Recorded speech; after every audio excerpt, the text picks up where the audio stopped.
Welcome to a story that will shake your heart, open your eyes, and change the way you see success. This is not a story about money. This is not about cars, planes, or billions. This is the story of a man who could have married the love of his life, but chose to take care of his sick grandmother. A man who built one of the biggest companies in the world but still lives alone in a small house with no wife. No children, no luxury. A man who had everything and still, Chusito, lived like he had nothing. His name, Ratan Tata, and this is the real story behind the man who proved that you don't need to be loud to be powerful. You don't need to be flashy to be respected. You don't need to show off to inspire the world. If you're tired of fake success stories, if you're tired of influencers talking but not feeling, then this video is for you. In the next 4 parts, you will hear every single detail of Ratan Tata's life, from childhood to heartbreak, from leadership to loneliness, from failure to legacy, and as you listen, you'll also improve your English because this story is told in very simple words, step by step, with clear and emotional language, so stay with me until the end, because this story might just be the most emotional and unforgettable life story you've ever heard. Now, let's begin. Part 1. The boy who was born with a broken family, 1937 to 1955. Before the world called him Sir. Before the boardrooms and billion-dollar deals, Ratan Tata was just a shy little boy born into a storm. Full name, Ratan Naval. Born December 28, 1937. Place Bombay, now Mumbai, India. Family lineage, Tata family. One of India's most respected industrial families. But don't let the name fool you. Yes, he was born into wealth, but he was not born into peace. When Ratan was just 10 years old, something happened that would shape the rest of his life. His parents got divorced back in the 1940s in India. Divorce was rare and shameful. He was sent to live with his grandmother, Lady Navaji Tata. His younger brother, Jimmy, went to. But that day, Ratan lost the warmth of a mother's hug and the guidance of a father's hand. From that moment, he learned sometimes the people who give you life, fair, not the ones who stay in it. Lady Navaji wasn't just a rich old lady. She was strict, wise, and deeply loving. She raised Ratan like her own son. She taught him discipline, simplicity, respect, and most importantly, kindness. He saw wealth all around him, but he wasn't spoiled. She made sure of it. Shettled him. It doesn't matter how much money you have. It matters how you treat people. That lesson would become the foundation of his entire life. Ratan went to Campion School in Mumbai. He was quiet. He was shy. He didn't have many friends. Kids teased him. Why? Because his parents were divorced. Because he didn't show off. Because he preferred drawing, engineering, and dreaming alone. But instead of fighting asterisk back, he built strength inside. I will not become like the others, he thought. I will build something better, something kinder after high school. Ratan got into Cornell University in the USA. He Chusito studied architecture, not business. Why? Because he loved design, creativity, and making things beautiful. His family didn't agree. They wanted him to study something useful like engineering or business. But he believed in his dream even if nobody else did. That's who Ratan was. Aquiot, rebel with a big heart. While studying in the US, Ratan fell in love for the first time. It was real. It was deep. They were planning to get married, but then he got a call from India. His grandmother was very sick. Without thinking twice, Ratan left everything. College, girlfriend, future plans, and returned to India. He believed love would wait. But by the time he was ready to bring her back, she had married someone else. That was the moment his heart broke, and it never truly healed. Ratan Tata never married. He never loved anyone the same again. Money can't protect you from family pain. Love sometimes asks you to choose, and real strength is built in silence. You don't have to be loud to be. If you stay kind through your pain, the world will one day feel your impact. After losing his first love in the US, Ratan Tata returned to India with something stronger than heartbreak. He returned with a quiet fire inside him. He had just finished his bachelor's in architecture from Cornell University, and later he completed an advanced management program at Harvard Business School, a course that would later help him lead one of the largest companies in the world. But back then, nobody thought he was seen. In fact, when he came back, people looked at him and whispered, "He's just a rich kid with an easy life. He's not tough enough to lead. He's too soft, too gentle, too emotional." They were wrong, but he didn't fight them with words. He decided to answer them with work.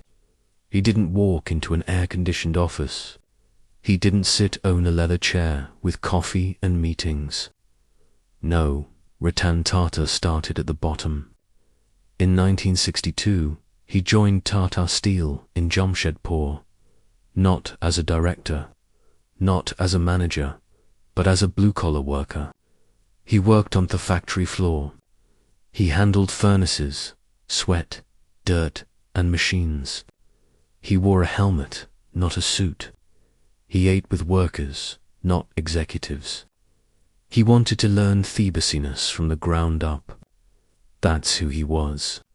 A man who never wanted He worked day and night, learning every little detail about steel production, labor management, safety protocols, worker problems, factory operations, and all the while others mocked him. Why is a Tatar working in the heat like Alab? But Ratan didn't explain himself. He was busy preparing for a battle nobody else could see. In the 1970s and 1980s, Ratan tried to bring new ideas to the Tata companies. He wanted to modernize them, introduce better designs, new thinking, fresh strategies. But the old leaders of the Tata group, especially in the individual companies, didn't like him. They saw him as a kid interfering in their work. They didn't want change. They didn't want his suggestions, and they definitely didn't want him as a future chairman. Many senior executives silently said he will destroy the group if he takes over. He's not J.R.D. Tata. He's not a visionary. Even some board members rejected his plans, blocked his proposals, and told him to stay quiet. But here's what Ratan did. He didn't fight. He didn't shout. He didn't quit. He observed, learned, waited, prepared. Like a tiger in the shadows, he watched the problems building. Like a monk in silence, he worked on his knowledge and understanding. Years passed, and then the moment came. J.R.D. Tata was a legend. He led the Tata Group for decades. He started Air India. He was the face of Indian industry. People worshipped him, and when J.R.D. announced in 1991 that he would step down, everyone expected a strong, bold, old-style businessman to take his place. But J.R.D. surprised the world. He said, "Ratan will be my successor." The board was shocked. Some were angry. Others refused to believe it. How could Ratan, the quiet, soft, untested man, lead an empire of 90 companies, tens of thousands of employees, and billions of dollars? But J.R.D. believed in something didn't see. Ratan has honesty, humility, and heart. He has the courage to be kind in a cruel world. And that is the rarest leadership of all. And just like that, in 1991, Ratan Tata became the chairman of Tata Sons, the holding company of the entire Tata Group. But his real test was just beginning because the Tata Empire was a mess. When Ratan became chairman, Tata Motors, Tata Chemicals, etc., had its own bosses, own goals, and no unity. There was no shared vision, no brand identity, no common strategy, no global focus. And worst of all, many companies were losing money. India had just opened its economy to global competition. Foreign companies were entering, and the Tata companies were old, slow, and under pressure. Ratan was stepping into a battle, and almost every single powerful businessman in India believed will fail. Even people inside Tata said we will not follow him. But Ratan didn't beg. He didn't fire people recklessly. He didn't make grand speeches. He began with one question: what does Tata mean to the world? And from there he started a silent revolution. The first moves: restructure, reunite, rebuild. Step 1. Bring all Tata companies under one vision. Hester did bring in unity. One logo, the Tata T1 mission. Trust, quality, simplicity. One direction, global leadership. Step 2. Cut the dead weight. He closed down loss-making units. He retired old leaders who refused to change. He focused on innovation, technology, and design. Step 3. Take bold bets. He launched Tata Indica, India's first homegrown car. Tata Consultancy Services, now one of the biggest IT companies. Rebranding of Tata Steel for international expansion. Step 4. Train leaders with values. He didn't just want managers. He wanted servant leaders. People who put ethics before ego, and slowly, quietly, powerfully, the empire began to rise. Part 2. The cur that failed. The deal that shocked the world, 1998 to 2009. In the 1990s, India's roads were ruled by foreign cars and old models. Most people drove Maruti, Ambassador or imported cars. There was no car thatcherly said, "This is made by India." But Ratan Tata had a vision. He wanted to create the first car built completely in India by Indian engineers in an Indian factory with Indian pride. A car that middle-class families could afford. A car that wasn't just a machine, but a symbol of self-respect. Why can't we build our own car? He asked his team. Why should we always depend on others? Everyone said it's impossible. We don't have the technology, we will lose millions of dollars. But Ratan didn't back down. He believed in India. He believed in his people. And in 1998, after years of research, sweat and silent struggle, Ratan Tata launched our stream, Tata Indica. It was the first truly Indian car. And for the first few days, the country was excited. Showrooms were full. Pre-orders were huge. Everyone wanted to support a made-in-India car. But then the nightmare began. Just months after launch, reports came in. The car had performance issues. Mileage was not as good as promised. People were unhappy. Sales dropped. Showrooms became empty. And the same media that once praised Ratan now attacked him without mercy. Headlines read, Tata's big flop. The car that shouldn't have been made. Ratan Tata's biggest mistake. And worst of all, people laughed. Big business, tycoons, foreign companies, investors, They all mocked him. See, we told you, he's not a real leader. He doesn't understand the market. Household resign. It was a storm. A dark, heavy storm. A public failure. And then came the most painful moment. In 1999, Ratan Tata was advised by his board to sell the Tata Motors passenger car division, the same division that built Indica. The loss was massive. The embarrassment was worse. It was. Ratan finally agreed, and with a heavy heart, he flew to Detroit, the home of America's auto giants, to meet Ford Motor Company. He sat across the table from Ford's chairman, hoping to sell his car business, but instead of respect, he was insulted. A Ford executive looked him in the eye and said, "You don't know anything about cars. Why did you even try to build one? If you give us this company, we'll do you a favor by buying it." Ratan listened silently. No reply, no anger, no emotion. He got up and walked away. He didn't sell Tata Motors. He didn't forget and he didn't give up on his dream. Instead, he returned to India and said, "They will regret this." Ratan didn't waste a single day. He sat with engineers, studied every complaint, fixed the design, improved performance, and launched Indica 52, a much better. This time it worked. Sales increased.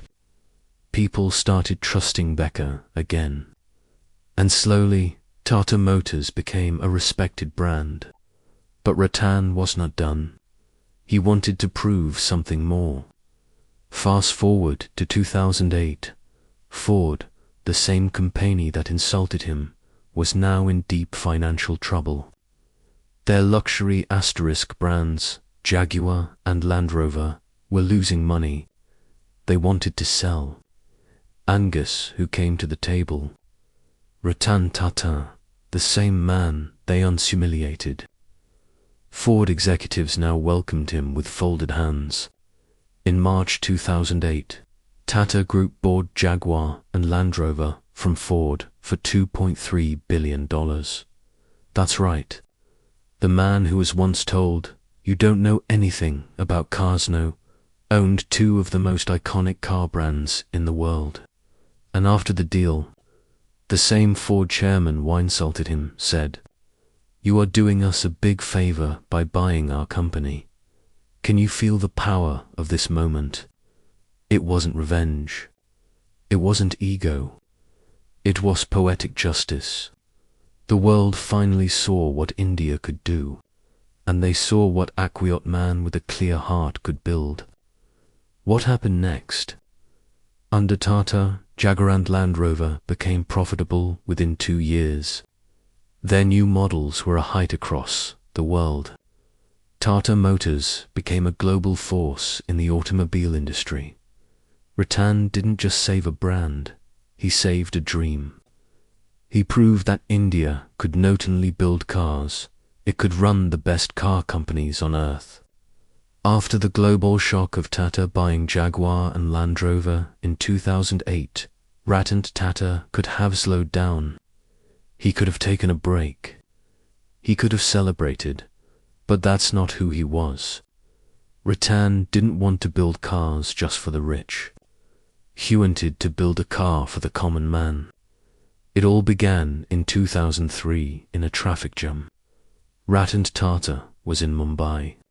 The roads were wet. It was raining. He looked out of his car window and saw something that broke his heart. A small scooter was wobbling between cars. On it sat a father driving, a small child in front of him, a mother behind him holding a baby, all on one two-wheel randa, a plastic sheet in the rain. It was dangerous, uncomfortable, and painful to watch. Ratan couldn't take his eyes off them. He asked himself, why should a poor man have to risk his entire family's life on a scooter? Why can't I build a car that costs the same as a motorbike? And in that moment, he made a I will build a car for $2,000. A car for the people. The world laughed when he said it. They called it impossible, a dream, a PR stunt. But he didn't care. He gathered a team of engineers, designers, and dreamers. And for the next 5 years, they worked in silence, facing challenge after challenge. How to reduce parts without reducing safety. How to make the car light but strong. How to bring the price down without losing trust. It was like climbing Mount Everest with no shoes. But Ratan never gave up. In 2008, at the Auto Expo in New Delhi, in front of thousands of people, journalists and critics, Ratan Tata stepped on the stage with a small, boxy, humble-looking car beside him. He said, "A promise is a promise, and I am here to keep mine." He removed the curtain and revealed a Nano, the cheapest car in the world. Priced at $2,000, about 1 lakh rupees in India. The crowd erupted. People couldn't believe it. India was proud. The world was shocked. Headlines screamed. India's people's car has arrived. Tata breaks price barrier. The revolution on 4 wheels. But just as the celebrations began, the storm arrived. To produce Tata Nano at a large scale, Tata Motors started building a massive factory in Singha, a village in West Bengal. They had legally acquired around 1,000 acres of land. Construction began quickly. Machinists arrived, hope filled the air. But within months, a massive protest broke out. Some local farmers, along with political groups, said, "We were forced to give land. This is not development. This is robbery." Even though many farmers had accepted money, others claimed they had no choice, no freedom. What began as a political issue turned into a public fire. Thousands of people protested at factory gates. Activists shouted, media exploded, politicians jumped in. Ratan Tata, who had never faced this kind of public chaos before, was deep. He believed he was bringing jobs, dignity, and growth to the village. But no, he was being called a land thief, a villain, a corporate bully. Ratan doesn't usually speak in public with anger. But this time, standing in Apras's conference, his face calm but voice sharp, he said, "If we are not wanted here, we will leave. We do not want to be where we are unwanted." And with those 18 words, he made one of the boldest moves in modern business. He shut down the nearly finished Singha factory, moved the entire project out of West Bengal, and restarted everything in Sanand, Gujarat, 1,500 kilometers away. Within 14 months, a brand new factory was ready. Cars began rolling out. He had lost millions after lies, time, energy, but he didn't give up. He never spoke badly of anyone. He never fought in courts. He simply moved on with dignity. Even after all the pain, Ratan believed the Nano would win hearts. But something strange happened. People didn't want to buy it. Why? Because it was seen as a cheap car. Not affordable, but cheap. In India, where vehicles are often seen as status symbols, people thought, if I buy a Nano, people will think I'm poor. Sales dropped. The car that was meant to lift people up was now seen as an embarrassment by the very people it was meant for. Marketing mistakes, poor brand positioning, and some technical issues added to the fall. And after a few years, the production of Nano slowly stopped. Ratan once said in an interview, "Nano was the biggest disappointment of my life. Not because it failed, but because people misunderstood its purpose. It was built with love, and it broke my heart." This wasn't about money. Tata had more money than they could spend. This was about a promise, a dream to give dignity to the poor, and thrilled rejected it. But even then, he never blamed anyone. He didn't complain. He didn't hide. He didn't fight. He just stayed silent and kept walking. While all of this was happening, Ratan continued to grow the Tata Empire. He focused on corporate social responsibility, CSR, global expansion, innovation across Tata Steel, Tata Chemicals, Tata Power, supporting startups, youth innovation and rural education. He gave millions of dollars in scholarships to Indian students going to Harvard, Cornell, MIT, because he never forgot the importance of education. He supported disaster relief during floods, earthquakes, and terror attacks, always quietly, never with big cameras or publicity, and through it all, he remained a symbol of grace, dignity, and ethical leadership. Part 4. The Final Years of the Lion. Loneliness, legacy, and letting go. The Tata Nano dream had hurt him deeply. The car that was meant to bring dignity to the poor had become a memory. But even in that pain, Ratan Tata kept walking. And now a new chapter was approaching. He was turning 75. He had led the Tata Group for more than 20 years. He had taken it global, saved it from collapse, grown its worth to over $100 billion, earned the respect of millions. And yet he was alone. No wife, no children, no big personal estate. Just one man in one apartment with one dream still left. To leave behind something bigger than himself. Most CEOs dream of staying in power forever, but not Ratan. He believed true leadership is knowing when to leave. But it wasn't that easy.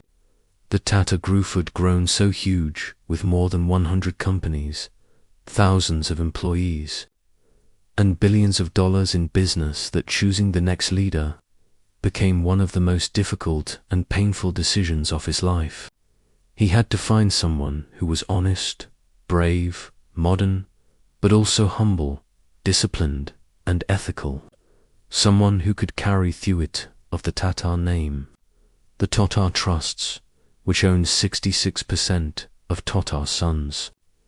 The parent company formed a committee to help Ratan find a successor. After months of thinking, interviews, and private discussions, they chose Cyrus Mistry, the son of construction tycoon Palanchi Mistry. He was young, sharp, and had experience in managing big companies. So, in December 2012, Ratan Tata stepped down. He quietly left the chairman's office with no grand farewell, no red carpet, just a silent walk down the corridor. One final look at the empire he built with pain and love, and he was gone. No ego, no drama, just quiet dignity. But the peace didn't last. In 2016, just 4 years after his everything exploded. The Tata Sons board suddenly announced that Cyrus Mistry was removed as chairman. The reason? Conflicts in vision, differences in leadership style. Some reports said he was moving away from Tata's values. Others said it was personal politics. Cyrus Mistry pushed back. He went to court. The entire Tata brand was dragged into public legal battles, and people were shocked. This wasn't the quiet Tata they knew. Suddenly, newspapers were full of headlines like Tata House in trouble, family feud in corporate India. Why did Ratan Tata return? Yes, Ratan Tata came back as interim chairman in 2016 to stabilize the group at age 79. When most people rest, Ratan stood up again, not for power, but to protect his family, the Tata family. He didn't shout. He didn't blame. He simply said, "I'm here to ensure stability and dignity." That's all. After months of search, The group finally appointed Natarajan Chandra Sechuran in 2017, the first non-Parsi chairman in Tata history. He had risen from a very humble background, worked at Tata Consultancy Services, and proved his worth. Ratan trusted him. He stepped back for the final time, but he never stopped caring. He still sat on the boards. He still guided young leaders. He still read a very report. But his body was tired, his eyes were slower, and his heart was full of memories, scars, and quiet victories. Ratan Tata lived alone in a simple apartment in Kaba, Mumbai. No bodyguards, no butlers, no gold, no He lived with a few dogs. He had a small office where he worked daily, even after retirement. He drove himself. He replied to emails personally. He sometimes visited Tata hospitals without telling anyone to meet poor patients. He loved dogs, especially strays. He adopted many design and architecture, reading quietly, helping unknown startups and young entrepreneurs. He never wanted to be called a billionaire. He once said, "I don't want to be remembered for how much money I made. I want to be remembered for the difference I made." But in private, he also had pain. He once told a friend, "I have achieved a lot, but I have no one to share it with." He had no children. He had no partner. He had only memories in his final years as active leader. Ratan focused on Tata Trusts, giving away over $100 million every year for education, health, water, nutrition, and rural development, building cancer care networks across India because he saw poor patients suffer alone, creating centers for innovation for young Indian engineers, mentoring starts and investing in them not for profit but to see new dreams rise. Some of the startups he supported: Ola, Snapdeal, Urban Ladder, Nestaway, PTM. He didn't ask for shares. He didn't demand returns. He just gave money, advice, and encouragement. And always with the same words: do it with honesty. Never forget why you started. He's not loved because he's rich. He's loved because he's honest. He's kind. He never takes credit. He never shows off. He respects even the lowest worker. He stood by India when others ran away. During the 26th of November Mumbai terrorist attack, he personally visited the families of those who died. Whether they were hotel guests or cleaning staff, he rebuilt their homes, paid their children's education. Quietly, he was the only industrialist who stood outside the hospital in the rain, alone without cameras, just to see how things were doing. That's Ratan Tata. Legacy is not built by noise. It's built by quiet, honest work. Being rich doesn't mean anything if you don't lift others with your success. Leadership is not about power. It's about responsibility. Even the greatest lions grow old. But they never stop protecting their people. After handing over the Tata Group to Natarajan Chandra Sechuran, Ratan Tata was no longer the chairman. He didn't hold any powerful title. He wasn't running any office. He didn't appear on magazine covers. But his impact's stronger than ever because true power doesn't come from the chair you sit in. It comes from the lives you touch without needing applause. Ratan Tata now lives in a small, modest apartment in Colaba, Mumbai. No mansion, no security guards, no fancy lifestyle. He wakes up early, feeds his dogs, sometimes drives his own car, and spends most of his time doing things that bring peace to his soul, not power to his name. Every day he visits Tat Trust's office, reads letters from common people, writes personal replies, supports new ideas from youth, donates to causes without ever announcing it. His staff says he never shouts. He never shows anger, even when people betray him. He just goes. In a world where leaders crave cameras, Ratan Tata found peace in disappearing from the spotlight. But the light he left behind, it only grew brighter. Behind the success, the fame, the love from millions, there is a silence that lives with him.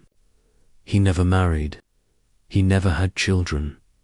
He spends most of his nights alone. He once said in an interview, "There are days when I wish I had someone beside me at the dinner table. But I also believe my life was meant for something else." He still remembers the woman he almost married in Los Angeles. The one he lost because of duty, family, and fate. He never tried again. He never searched again. Instead, he gave his love to his dogs, his people, his work, his country, and, above all, to his values, Ratan Tata's softest side, his unconditional love for animals. He has adopted many stray dogs, some blind, some injured, some abandoned. They live with him. They sit beside him while he works. He feeds them himself. In fact, the Tata headquarters in Mumbai has a special space where stray dogs live peacefully because Ratan insisted on it. He once said, "Animals don't pretend. They don't cheat. They just love you, and that's rare in this world."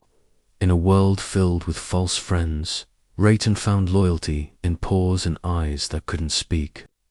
Though he never wanted art, the world couldn't ignore him. He has received Padma Bhushan 2000, Padma Vibhushan 2008, Knight Grand Cross of the British Empire, Carnegie Medal of Philanthropy, honorary doctorates from top universities like Harvard and Cornell, named in Time magazine's 100 most influential people.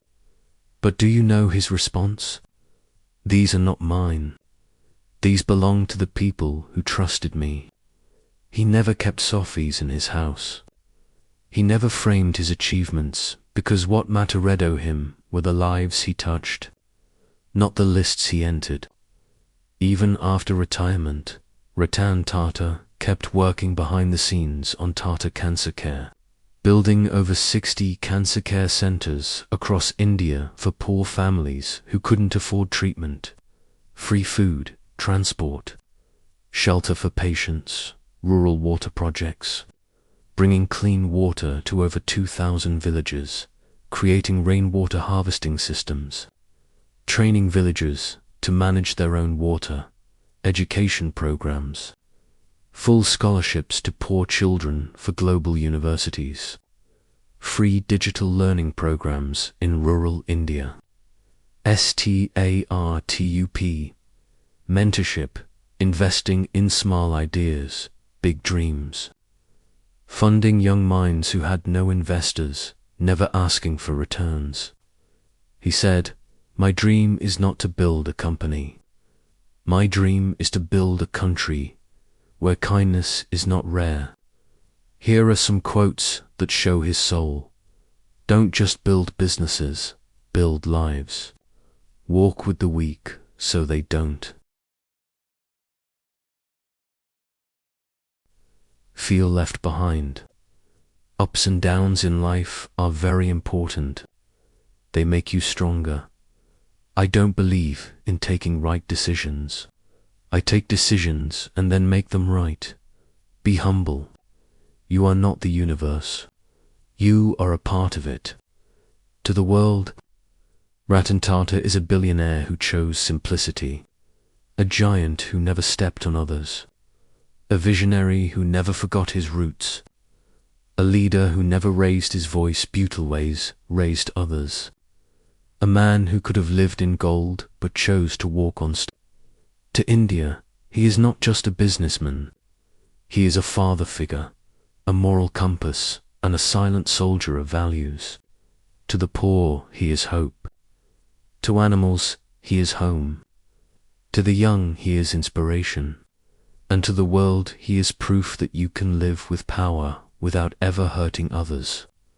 Ratan Tata never made a farewell speech, but in his last interviews he gave one simple message: do what is right, not what is easy. And remember, people will forget your money, but they will never forget how you made them feel. He wanted young people tottering with purpose, earn with honesty, lead with kindness, never forget their country, family, and humanity. He often said, I was born rich, yes, but he wanted to die useful. Success without values is failure. True greatness is. You don't need to be loud to be heard. You don't need to win over people. Just win over your conscience. You don't need millions of followers. Just a clean heart. Ratan Tata's Fanolgudbi. A tribute. On October 9th, 2024, the world lost not just a businessman, but a man who had quietly become a symbol of honesty, humility, and humanity. Ratan Tata passed away at the age of 86 in Mumbai, the city where he was born, lived, worked, and gave everything. Headied the way he lived peacefully, silently, and without asking for attention. No luxury hospital, no headlines written by him, no goodbyes broadcast on TV, just a quiet breath and a world that paused to say, thank you, sir. After his death, Tata Group observed a day of silence. Tributes poured in from presidents, prime ministers, CEOs, workers, and his entire $460 million, 3,800 crore rupees, personal estate was gifted to Tata charitable trusts, just as he had promised. The dogs he rescued were cared for in his name. The hospitals he built no have his name on their walls. But not for ego, for memory. The man who could have taken everything chose to leave it all behind. He didn't die rich. He died useful. Before he passed, Ratan left behind one simple message for the future generation. Always do the right thing, even if no one sees you. Help people, even if they can never repay you. Live with honesty, lead with love. And when you die, make sure the world becomes a little better because you were here. Let that message live in your heart forever. If this story moved you, if you felt something real in your heart today, then don't let it fade. Live like Ratan Tata. Lead with purpose. Stay humble and never stop helping others. Subscribe to this channel if you want more powerful, life-changing stories like this. Stories that don't just teach English, but teach you how to live. Thank you for watching. God bless your journey. And remember, kindness never dies. It lives on in people like you.